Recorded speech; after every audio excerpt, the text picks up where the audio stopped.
Good morning. Welcome to school learning. आज हम 9th class की हिस्ट्री एनसीईआरटी की बुक का पहला अध्याय फ्रांसीसी क्रांति पार्ट 2 को स्टार्ट करेंगे। इससे पहले हमने पार्ट 1 देखा था। चलिए तो अब इसे हम शुरुआत करते हैं, जो कि पहले हमने फ्रांस की क्रांति के बारे में बताते थे कि फ्रांस की क्रांति कब हुई थी। 1789 ईस्वी में हुई थी। किसके शासनकाल में? तो लुई सोलवा के शासनकाल में। चलिए अब पढ़ते हैं कि क्रांति की शुरुआत कैसे हुई।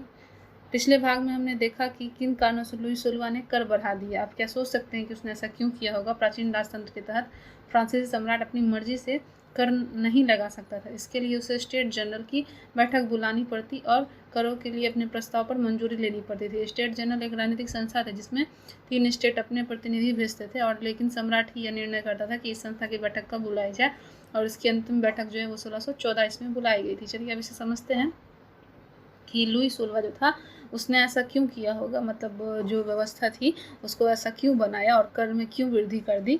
तो चलिए हम समझते हैं। लुई सोलवा जब 1774 में गद्दी पर बैठा था तो उसने क्या देखा कि अभी तक जो फ्रांस की क्रांति का इतिहास था उसमें युद्ध ही ज़्यादातर होते रहे। युद्ध के कारण जो है फ्रांस की स्थिति बहुत ख़राब थी। वहाँ पे करों का बोझ के तले जो है फ्रांस दबा हुआ था। तो अगर मतलब राजा को कर बढ़ाना होता था तो उसके लिए उसे स्टेट जनरल की बैठक बुलानी पड़ती थी। इसका राजा को ये अधिकार होता था। और जो अंतिम बार स्टेट जनरल की बैठक बुलाई गई थी वो 1614 ईस्वी में बुलाई गई थी। स्टेट जनरल में होता क्या था कि राजनीतिक व्यवस्था में कुछ लोग होते थे जिसके कारण जो राजा अगर कोई प्रस्ताव पास करता तो उसको मंजूरी वहाँ मिलनी थी। तो चलिए अब आगे बढ़ते हैं और आगे की प्रक्रिया को समझते हैं कि क्या कहा जा रहा है। फ्रांसीसी सम्राट लुई सोलवा ने 5 मई 1789 ईस्वी को नए करों के प्रस्ताव के अनुमोदन के लिए स्टेट जनरल बैठक बुलाई। प्रतिनिधियों की मेजबानी के लिए वर्साई के एक आलिशान भवन को सजाया गया। पहले और दूसरे स्टेट में इस बैठक में अपने 300 प्रतिनिधि भेजे, जो कि आमने सामने की कतारों में बैठाया गया। तीसरे स्टेट में 600 प्रतिनिधि उनके पीछे खड़े थे, और तीसरे स्टेट का प्रतिनिधि इसके अपेक्षाकृत समृद्ध शिक्षित वर्ग का रहा था। किसान, औरतों और कारीगरों की सभा में प्रवेश वर्जित था। फिर भी लगभग 40,000 पत्रों के माध्यम से उनकी शिकायतों एवं मांगों की सूची बनाई गई, जिससे कि प्रतिनिधि अपने साथ लेकर आए। चलिए अब इसे समझते हैं कि उस 5 मई 1789 ईस्वी को हुआ क्या था कि फ्रांस के सम्राट जो थे लुई सोलवा, उन्होंने एक बैठक बुलाई थी, या जो थी वर्साई के आलिशान भवन में बुलाई गई थी, जिसको बहुत सुंदर तरीके से सजाया गया था। हम जानते थे कि जो फ्रांस की स्टेट जनरल व्यवस्था थी उसको 3 भागों में बांटा गया था, जैसे कि ऊपर में उच्च वर्ग था, फिर मध्यम वर्ग था, फिर निम्न वर्ग था। तो आप देखिए कि इसमें कुलीन वर्ग आते थे, उसके बाद पादरी वगैरह थे, और फिर नीचे जो है वो किसान और वकील और डॉक्टर वगैरह लोग होते थे। तो किसानों या और वकील सब जो थे इनको किसी भी तरीके का कुछ अधिकार नहीं मिला हुआ था। तो जब स्टेट जनरल की सभा बैठाई गई थी तो उसमें कितने कितने प्रतिनिधियों ने भाग लिया था? 300। तो इनको आमने सामने बैठाया गया और जो है यह व्यवस्था शुरू की गई। राजनीतिक कार्यक्रम जो है वो शुरू किया गया। इसमें जो है जो राजा था वो 40,000 पत्रों के माध्यम से शिकायत और मांगों की सूची बनाया था, जिसको प्रतिनिधि अपने साथ भी लेकर आए थे। इसमें जो राजा की मंजूरी थी, मतलब कर को बढ़ाने की, उन चीज़ों का भी ध्यान रखा गया था। उसके बाद चलिए हम आगे पढ़ते हैं। स्टेट जनरल के नियमों के अनुसार प्रत्येक वर्ग को एक मत का अधिकार था, जिसमें स्टेट जनरल में जो लोग होते थे वो इसमें अपना एक मत दे सकते थे। इस बार लुई सोलवा की इस प्रथा का पालन करने के लिए दृढ़ प्रतिज्ञ थे। परंतु तीसरे वर्ग में प्रतिनिधियों ने मांग रखी कि अब की बार पूरी सभा द्वारा मतदान कराया जाए, जिसमें प्रत्येक सदस्य को मत देने का अधिकार हो। एक लोकतांत्रिक सिद्धांत है, जिसमें मिसाल के तौर पर रूसो ने अपनी पुस्तक द सोशल कॉन्ट्रैक्ट में प्रस्तुत किया। और उसके बाद जो है जब सम्राट ने इस प्रस्ताव को स्वीकार कर दिया तो तीसरे स्टेट के प्रतिनिधि विरोध जताते हुए सभा से बाहर निकलने का। चलिए पहले इसे समझते हैं कि जब राजा ने अपने फायदे के लिए स्टेट जनरल की बैठक बुलाई थी तो जो कुलीन वर्ग थे और पादरी वर्ग थे वो राजा के ही संरक्षण में थे। तो जाहिर सी बात है कि राजा जो भी बात कर रहा है, यानी कि सम्राट लुई सोलवा, उनको पादरी और कुलीन सामंत तो आसानी से मानते, लेकिन जो पढ़े लिखे लोग वर्ग थे जो निम्न स्तर में थे, उनमें से एक नया मध्यम वर्ग पैदा हुआ था, जिसमें कि वकील, डॉक्टर और दार्शनिक लोग थे। तो ये सब काफ़ी ज़्यादा विरोध कर रहे थे कि पहले जो स्टेट जनरल में लोगों को वोट का अधिकार था वो एक एक मत देने का अधिकार था, लेकिन अब जो है रूसो और मोंटेस्क्यू जैसे राजनीतिक इतिहासकारों ने अपनी बात को रखा और कहा कि इसमें जो वोट का माध्यम होना चाहिए ये लोकतांत्रिक होना चाहिए, जिससे कि सभी वोट को मतलब डाल सके और जो भी मांगे हैं उनको पूरा तब किया जा सके जब सबका मतलब सबको वोट देने का अधिकार हो, सब अपने अपने प्रत्यक्ष मत के हिसाब से क्या करें तो इसको चुनें। तो जब राजा ने यह बात सुनी, यानी कि सम्राट ने, तो इस चीज़ों को अस्वीकार कर दिया, क्योंकि वो नहीं चाहता था कि फ्रांस में किसी भी तरीके से लोकतांत्रिक व्यवस्था कायम हो। वो राजनीतिक व्यवस्था को ही कायम करना चाहता था। अब चलिए आगे बढ़ते। तीसरे स्टेट के प्रतिनिधि खुद को संपूर्ण फ्रांसीसी राष्ट्र का प्रवक्ता मानते थे। 20 जून को ये प्रतिनिधि वर्साई के इंडोर टेनिस कोर्ट में जमा। उन्होंने अपने आप को नेशनल असेंबली घोषित कर दिया और शपथ ली कि जब तक सम्राट की शक्तियों को कम करने वाला संविधान तैयार नहीं किया जाएगा तब तक असेंबली भंग नहीं होगी। उसका नेतृत्व जो है मिरावियो और आम्बेसिये ने किया, और जो कि मिराविये का जन्म कुलीन परिवार में हुआ था, लेकिन वह सामंती और विशेषाधिकार वाले समाज को खत्म करने की जरूरत से सहमत था। उसे एक पत्रिका निकाली और वर्साई में जुटी भीड़ों के समक्ष जोरदार भाषण भी दिया। आबे के सीए मूलतः पादरी थे और उसका तीसरा स्टेट क्या है शीर्षक की एक अत्यंत प्रभावकारी प्रचार पुस्तिका पैम्पलेट लिखी थी। चलिए अब इसे समझते हैं कि यहाँ क्या कहा जा रहा है कि उस समय जब मत डालने का अधिकार था तो ज़्यादातर प्रथम और द्वितीय स्टेट के लोगों को था। तृतीय स्टेट के जो लोग थे उनको मत डालने का अधिकार क्या था, कम था। तो इसी समय वहाँ पे जो तीसरे स्टेट के वर्ग के लोग थे उन लोगों ने अपनी मांग को मतलब कहना आरंभ कर दिया कि हमें भी अपना वोट चाहिए, हमें भी अपना अधिकार चाहिए। और जो नेशनल असेंबली थी उसमें घोषित किया और शपथ भी ली कि जब तक राजा हमारी बातों को नहीं मानेगा तब तक जो है हम भी किसी तरीके से उनकी बातों को नहीं मानेंगे। अब तक राजा ने मतलब सम्राट लुई सोलह ने जितने भी अत्याचार किए थे उनसे जनता काफ़ी ज़्यादा क्षुब्ध थे और वो किसी भी तरीके से नहीं चाहते कि आने वाले समय में भी राजा की व्यवस्था का पालन करेंगे, राजा के नियमों को मानेंगे। तो जनता अत्यंत राजा के कार्यों से क्षुब्ध थी क्योंकि राजा उस पर मनमाना हक जमाता था, ज़रूरत से ज़्यादा कर लेता था। बदले में अगर कोई उसका विरोध भी कर दे तो उसे गुलेटिन हथियार पर लटका दिया जाता था, उसे मौत की सज़ा सुना दी जाती थी। तो इन सब से अब ये लोग उबरना चाहते थे और कब तक ये लोग बर्दाश्त कर पाते, इसीलिए इन लोगों ने विरोध किया, जिसमें कि इनका साथ जो है वहाँ के दार्शनिकों ने दिया, जिसमें कि आप एक व्यक्ति का नाम भी सुनते हैं कि मिरावियो और आबे। ये तो मतलब क्या कहते हैं वंशज से ये लोग कुलीन थे, लेकिन फिर भी कुछ कुलीनों और कुछ दार्शनिक जैसे कि रूसो मॉन्टेस्क्यू और मिरावियो आबे ने इन लोगों ने वहाँ के लोगों को बहुत ज़्यादा समर्थन दिया। लोगों को भाषण में जो है राजा और सम्राट के खिलाफ जो है विरोध करने के लिए कहा जाता था कि वो जो इस व्यवस्था का विरोध करेंगे तभी उन्हें स्वतंत्रता मिल सकेगी। और आखिर में यही हुआ कि बहुत सारे भीड़ इकट्ठा हो गई और राजा के वर्साई के महल पर जो है आक्रमण कर दिया क्योंकि राजा उनकी बातों को नहीं मान रहा था। बहुत सारी पत्रिका और न्यूज़पेपर भी छापे जाते थे जिसमें यह कहा जाता था, राजा के विरोध में बातें बताई जाती थी। चलिए अब यहाँ पे कुछ महत्वपूर्ण तिथियाँ जिसको समझें, ये आपके आने वाले जनरल कॉम्पिटिशन एग्जाम में भी बहुत ज़्यादा पूछे जाते हैं कि 1774 ईस्वी में लुई सोलह फ्रांस का राजा बना था। आपको पूछा जाएगा कि लुई सोलह कब राजा बना, तो आप आसानी से आंसर दे सकते हैं 1774 ईस्वी में। सरकारी खजाना इस समय खाली हो चुका था और फ्रांस का जो सम्राट था लुई सोलह उसने ऐसा क्यों किया था, क्योंकि बाकी पिछले समय में फ्रांस पे बहुत ज़्यादा कर्ज था लेकिन उसका करना कहीं पे भी उचित नहीं था, अनुचित था, क्योंकि उसने बहुत ही मतलब क्रूरतापूर्वक लोगों से कर लिया था और जो सज़ा रखी थी वो बहुत ज़्यादा क्रूरतापूर्वक थी और इसीलिए राजा के शासनकाल को आतंक का राज्य भी कहा जाता था। और इसके कारण प्राचीन राजतंत्र के समाज में असंतोष जो है वो गहराता जा रहा था, मतलब राजा के प्रति। अब चलिए दूसरा समझते हैं 1789 ईस्वी की क्रांति, जो कि फ्रांस के लिए स्वतंत्रता की क्रांति थी। ये स्टेट जनरल का आहन किया तृतीय स्टेट जनरल, जिसमें कि सबसे निम्न स्तर के लोग होते थे, जिसमें कि किसान, वकील, उसके बाद बहुत सारे पढ़े लिखे लोग भी थे, दार्शनिक वगैरह भी इसी स्टेट जनरल में आते थे, तृतीय स्टेट जनरल में। इस समय जो है 1789 ईस्वी में बास्तिल का किला जहाँ पे राजा रहा करता था वहाँ पर लोगों ने मिलकर आक्रमण किया, किसानों ने भी विद्रोह किया। चलिए आप जानते हैं 1791 के बारे में कि 1791 में क्या हुआ था 1791 में। तो सम्राट की शक्तियों पर अंकुश लगाने और सभी मनुष्यों को मूलभूत अधिकार प्रदान करने के लिए संविधान बनाया गया था। इस समय एक नया संविधान बनकर तैयार हुआ था, जो कि पुराने जो संविधान बनाए गए थे जो राजा के अकॉर्डिंग थे लुई सोलह के, उनको क्या कर दिया गया, हटा दिया गया और 1791 में नया संविधान बनाया गया जिसमें कि लोकतांत्रिक व्यवस्था को भी जोड़ा गया।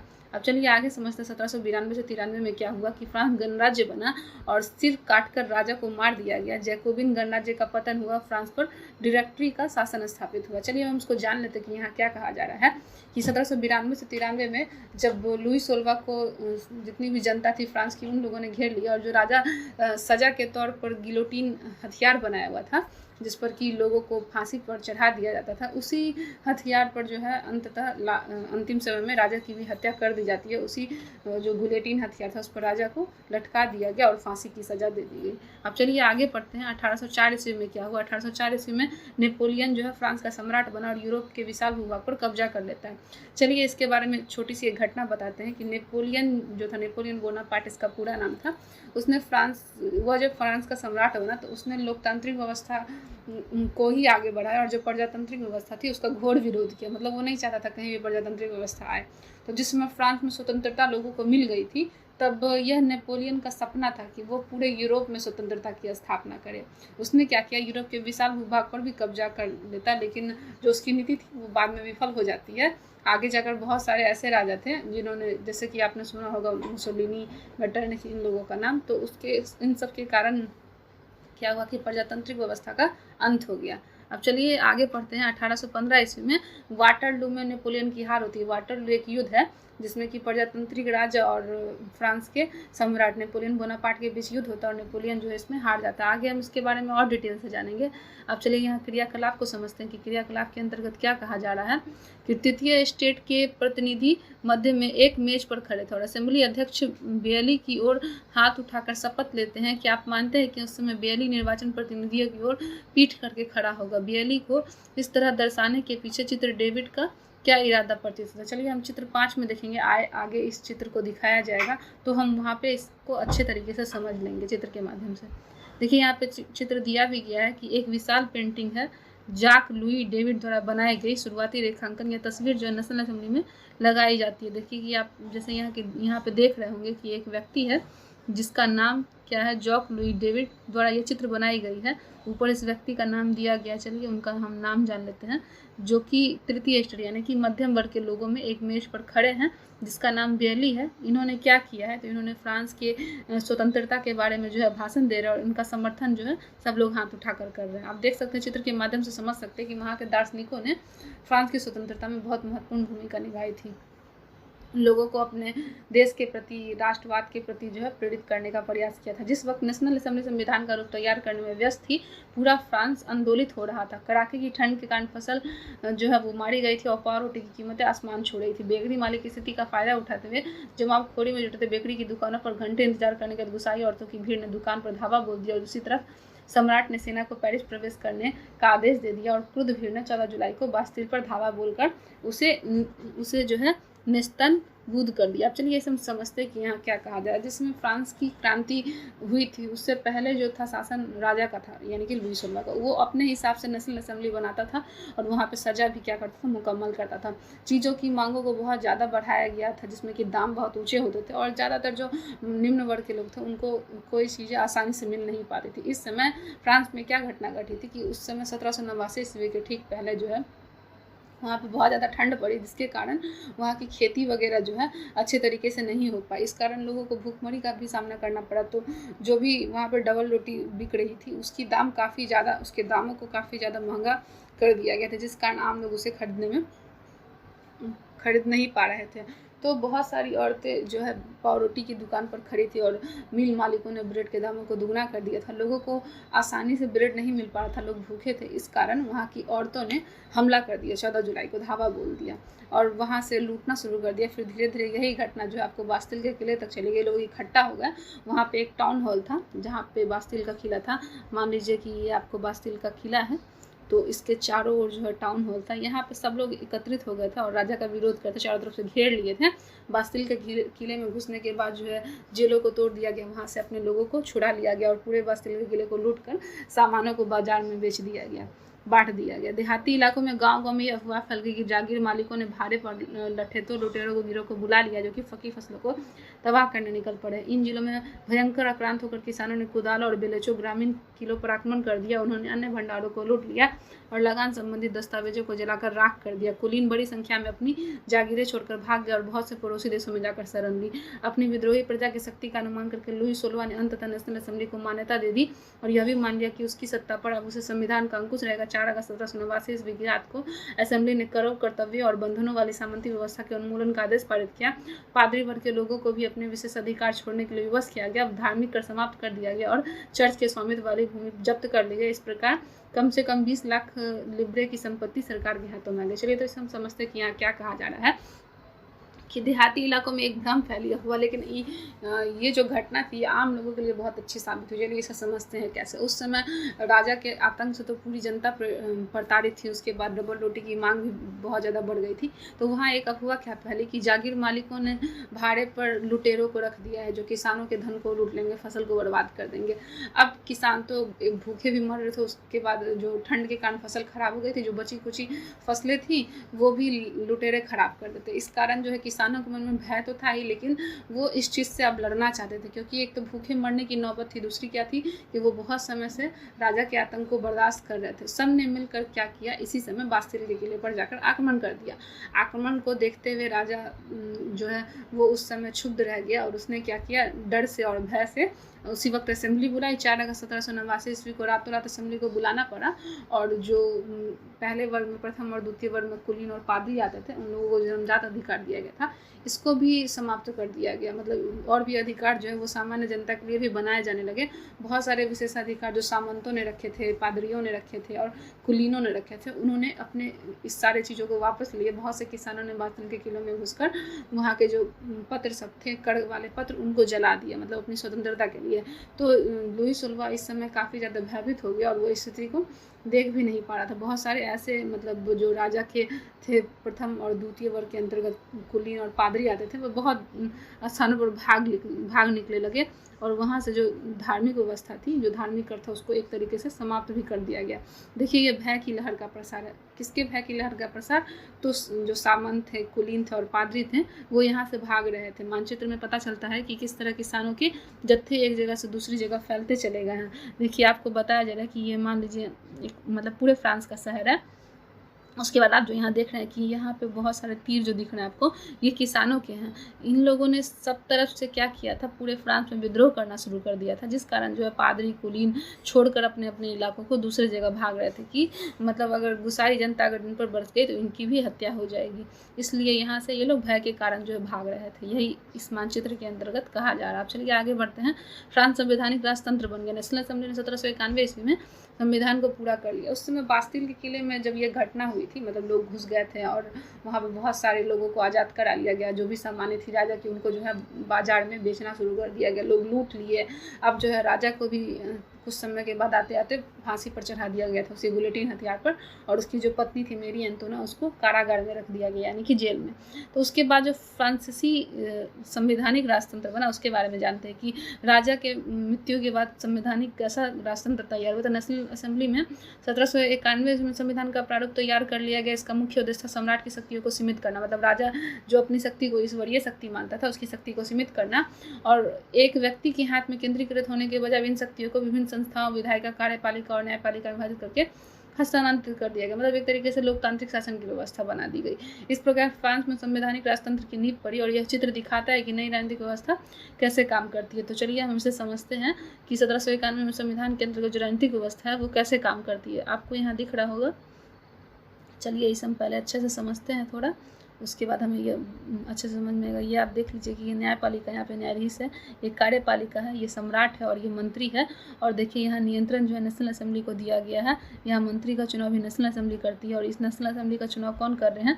निर्वाचक लोग, जिसमें कि 50,000 पुरुष हैं। इसमें उस समय महिलाओं को अधिकार नहीं दिया गया था। इस पुरुषों में कौन लोग आते थे? जैसे कि सक्रिय नागरिक, यहाँ पे आपको दिया भी गया है कि मताधिकार प्राप्त लोग जो हैं 2.8 करोड़ की जनता में लगभग 40 लाख लोगों को मताधिकार प्राप्त था। आप इस चीज़ से आसानी से समझ गए कि जहाँ लोगों का अधिकार होता है वो क्या होता है? लोकतंत्र होता है, मतलब जनता के द्वारा सरकार चुनी जाती है। निष्क्रिय नागरिक है, मताधिकार नहीं प्राप्त करने वाले लगभग 30 लाख पुरुष, महिला और 25 वर्ष से कम बच्चे व्यक्तियों को मताधिकार उस समय प्राप्त नहीं हुआ था। तो चलिए हम इस व्यवस्था को समझ गए। 1791 में संविधान के अंदर राजनीतिक व्यवस्था कैसी थी? तो लगभग लोकतांत्रिक व्यवस्था फ्रांस में आ चुकी थी, मतलब प्रजातांत्रिक व्यवस्था से लुई सोलवा के आतंक से उन्हें मुक्ति मिल चुकी थी। सन 1791 ईस्वी में संविधान के कानून बनाने का अधिकार नेशनल असेंबली को सौंप दिया गया। नेशनल असेंबली पर अप्रत्यक्ष रूप से चुनी जाती थी। सर्वप्रथम नागरिक निर्वाचक समूह का चुनाव करते रहे, जो पुनः असेंबली के सदस्यों को चुनते थे। सभी नागरिकों को मतदान का अधिकार नहीं था। 25 वर्ष से अधिक उम्र वाले केवल ऐसे पुरुष को ही सक्रिय नागरिक, जिन्हें मत देने का अधिकार था, का दर्जा दिया गया, जो कम से कम 3 दिन की मजदूरी के बराबर कर चुका थे। शेष पुरुष और महिलाओं को निष्क्रिय नागरिक के रूप में वर्गीकृत किया जाता था। निर्वाचक की योग्यता प्राप्त करने तथा असेंबली का सदस्य होने के लिए वो लोगों की करदाताओं और उच्चतम श्रेणी में होना जरूरी था। इस समय जो मतलब व्यवस्था बनाई गई थी, जो लोगों को वोट डालने का अधिकार था 1791 के संविधान के अनुसार, उसमें जो है सर्वप्रथम नागरिकों का निर्वाचक समूह बनाया गया, जो आसानी से मत डाल सकते थे। और उसमें भी कौन से लोग मत डालते? 25 वर्ष से अधिक उम्र वाले लोग, ऐसे पुरुष जो सक्रिय नागरिक है, जिन्हें मताधिकार देने का हक था। यहाँ कुछ ऐसे लोग थे, यहाँ पे उस समय महिलाओं को अधिकार नहीं दिया गया था, और जो 3 दिन की मजदूरी के बराबर कर चुकाते थे, उनको ही बस अधिकार दिए गए थे। शेष पुरुष और महिलाओं को निष्क्रिय नागरिक के रूप में रखा गया था, उनको अधिकार नहीं दिया गया था, जो कि 3 दिन की मजदूरी के बराबर कर नहीं चुका पाता, मतलब ये सक्षम नहीं थे, इसलिए उसे वहाँ वोटिंग का अधिकार नहीं दिया गया था। ये एक चित्र है जिसे आप आसानी से समझ सकते। चलिए यहाँ समझा जा रहा है कि पुरुष और नागरिक अधिकार की घोषणा पत्र 1790 ईस्वी में ले बॉर्बियो द्वारा बनाया गया एक चित्र है। दाईं ओर आकृति फ्रांस को, बाईं ओर कानून की ओर निरूपित करती है। यहाँ पे जो है आपको दिया गया है कि दाईं ओर जो है फ्रांस को और बाईं ओर जो है वो कानून को निरूपित करती है। ये रहा कानून का साइन और ये जो है आपको हो गया फ्रांस का साइन। ठीक है, आप समझ गए होंगे इस चीज़ों को। यहाँ पे ह्यूमन राइट्स के बारे में दिया गया था कि कौन कौन से लोगों को कब अधिकार दिया गया है, किस तरीके से वोट डालने का अधिकार दिया गया, राजा को कितनी शक्ति दी गई है, उन्हीं चीज़ों को इसके अंतर्गत समझाया गया है। चलिए अब आगे बढ़ते हैं। संविधान पुरुष एवं नागरिक अधिकार घोषणा पत्र के साथ हुआ शुरू। जीवन के अधिकार, व्यक्ति की स्वतंत्रता के अधिकार और कानूनी बराबरी के अधिकार नैसर्गिक एवं अहरणीय अधिकारों के रूप को स्थापित किया गया, अर्थात यह अधिकार प्रत्येक व्यक्ति को जन्मना प्राप्त था और इन अधिकारों को छीना नहीं जा सकता था। राज्य का यह कर्तव्य माना गया कि वह प्रत्येक नागरिक के नैसर्गिक अधिकारों की रक्षा करे। तो चलिए अब इससे हम समझते हैं। जिस समय लुई 16 था उस समय तो जन्मजात अधिकार कुलीन और पादरी को ही केवल प्राप्त है, लेकिन जब नया संविधान बना 1791 के बाद, तब जो है आम आदमी यानी कि जो भी वोटिंग कर सकते हैं तो उनको यह जन्मजात अधिकार दिया गया कि हर व्यक्ति का यह अधिकार होगा और जो भी व्यक्ति का अधिकार बनाया गया उसकी रक्षा का भार किसको सौंपा जाएगा, तो राज्य को सौंपा जाएगा। राजनीतिक व्यवस्था का यह कार्य है। अब चलिए आगे समझते हैं कि यहाँ पे जो है स्रोत यहाँ पे क्रांतिकारी है पत्रकार जो पालमरा ने अपने अखबार लामी द पप्ल, जनता का मित्र इसका अर्थ होता है, में नेशनल असेंबली द्वारा तैयार किए गए संविधान पर यह टिप्पणी की है, जनता के प्रतिनिधि का कार्यभार अमीरों को सौंप दिया गया। गरीबों को शोषित की दशा केवल शांतिपूर्ण तरीकों से भी नहीं सुधर सकी है और इस बात का काट्य प्रमाण है कि धनाढ़ वर्ग कानून को कैसे प्रभावित करता है। फिर भी ये कानून तभी चलेंगे जब तक लोग इन्हें मानेंगे। जिस प्रकार कुलीन द्वारा लादे गए जुए को उतार फेंका गया है, एक दिन वही हस्र अमीरों के होंगे। समाचार लामी द पब्लिक से उद्धृत है। यहाँ पे एक व्यक्ति जो कि जया पालमरा है, उन्होंने जो 1791 में बनाई गई थी व्यवस्था, राजनीतिक व्यवस्था, उसके बारे में कहा है कि अभी तक जो है कुछ लोग जैसे यहाँ महिला हैं और कुछ पुरुष हैं जो कि कर ठीक से नहीं चुका पाते, उन्हें नागरिकता का अधिकार जो है नहीं दिया गया। तो अभी इसमें कुछ सुधार होने बाकी हैं क्योंकि अभी भी अधिकार जो है वो कुलीन वर्ग के ही हाथों में एक तरीके से है। अब चलिए जो 1791 ईस्वी में घोषणा पत्र बनाया गया